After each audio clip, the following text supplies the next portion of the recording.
So I got the bender, got some tubing. I got a plan to build this bike right here.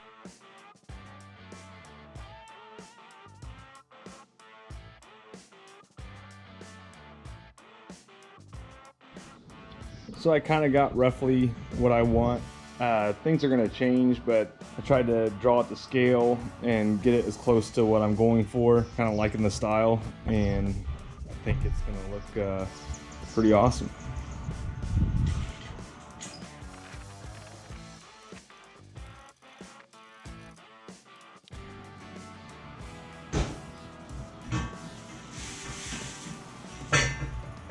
So this bottom piece of the frame, it's going to have 3 different bends in it, and I need them to all be in line with each other. What I'm going to use is my magnetic degree gauge here.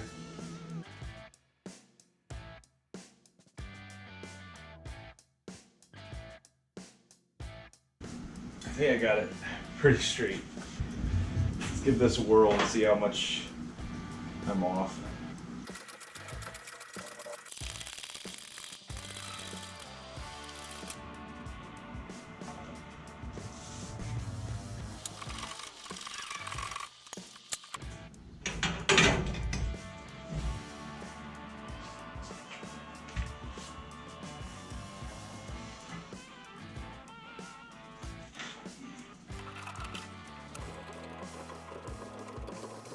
The main thing I want to do with this bend is have it to where it follows the contour of the seat.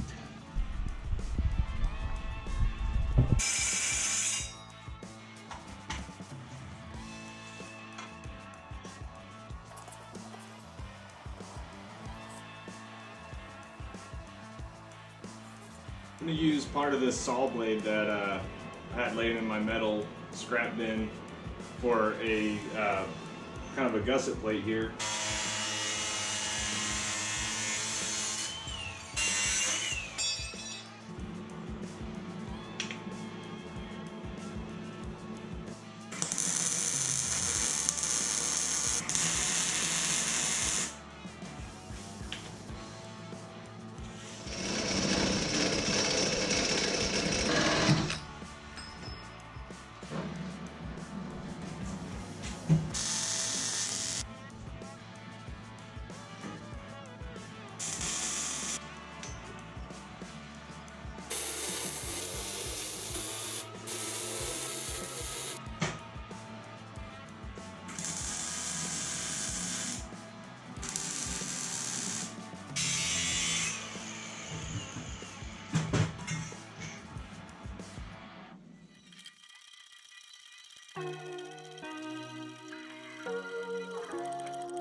The swing arm is obviously a lot longer than it needs to be, but that gives me room to like tack on a temporary brace to keep everything true. And also I'll be notching out here for the brackets that will go up and bolt onto the swing arm pivot. And there'll be other gussets and everything like that, and the live axle bearing hangers. So it'll be trimmed down, but I just welded this on to keep it true, and I'm gonna keep on welding it in different segments. I don't want to weld too much in one area, because if I weld too much in one area and get it real hot, it could warp.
Went ahead and put the swing arm on, mounted up the rear tire, got my seat height established, checked my rake angle.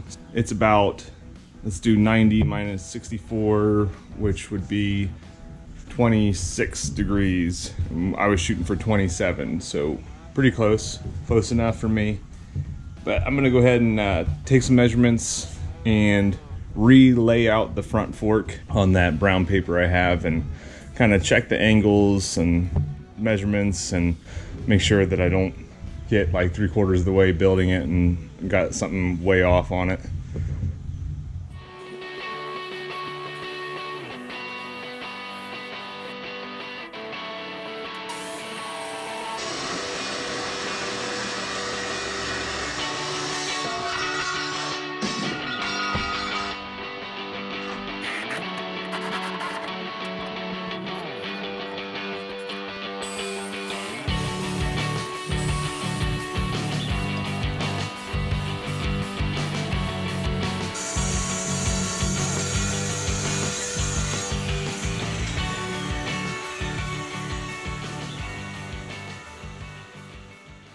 This is basically just a duplicate of the neck tube that I already welded onto the bike. I'm gonna use one that's the same size to go ahead and clamp everything up before I weld it. Then I'll know it fits on the bike perfectly.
Just like most of your tanks, it has two little slots here that are gonna go over top this bar, and then I don't have any rubber caps for it, but I usually just will wrap this with the thicker electrical splicing tape, and that's just to protect it from eating into the tank at all. Usually motorcycles will have like a rubber boot that goes on the end there, but so I'm gonna slide that on there. That locks it in up front.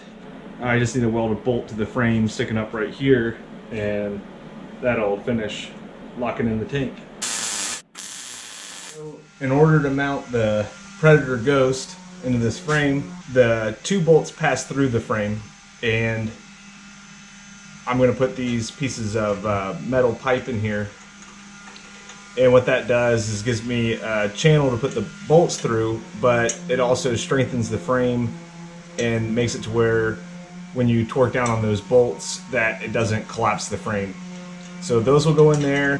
Then this plate will go on top here, line up with those 2 holes. It'll get welded on, and then it's got the other 2 holes here for the other side of the engine mount. So I'm gonna go ahead and get to work on this, get these welded in, grind everything flush, and let's get to it.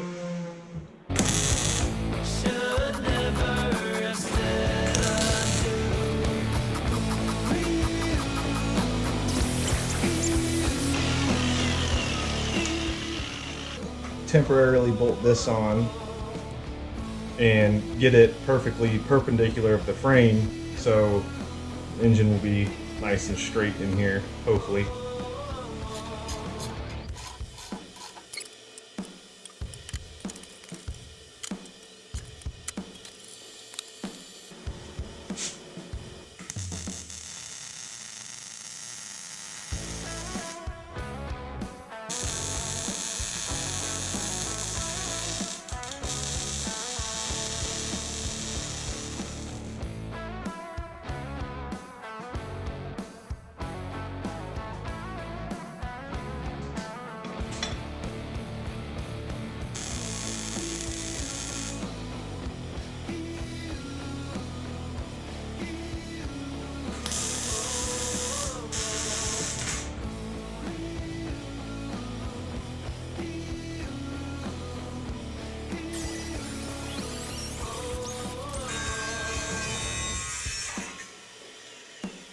In case you're wondering, I get my fenders from Tractor Supply.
Okay.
stuff to go through and tune. This engine's definitely a lot more powerful than the ones I'm used to. This Ghost engine, I think, does about double the horsepower of the other 212s that I've used in the past. Well, I'm going to go ahead and take a break from working on this thing and go in and make this video that you're watching right now. That's the first kind of test run I did with this thing in the daylight here. And the throttle cable, I think, was stuck and it probably wasn't installed properly. I haven't used this carburetor before, but it got bound up somehow and the bike ended up going full RPMs and I put a big dent in my neighbor's garage door. So, figure it out. I'm a little gun shy now after almost going through my neighbor's garage door. So, I think I got most of it fixed up, but I'll probably go back over there and work on that before anything else. And luckily I hit my my one neighbor I really like, his garage door. So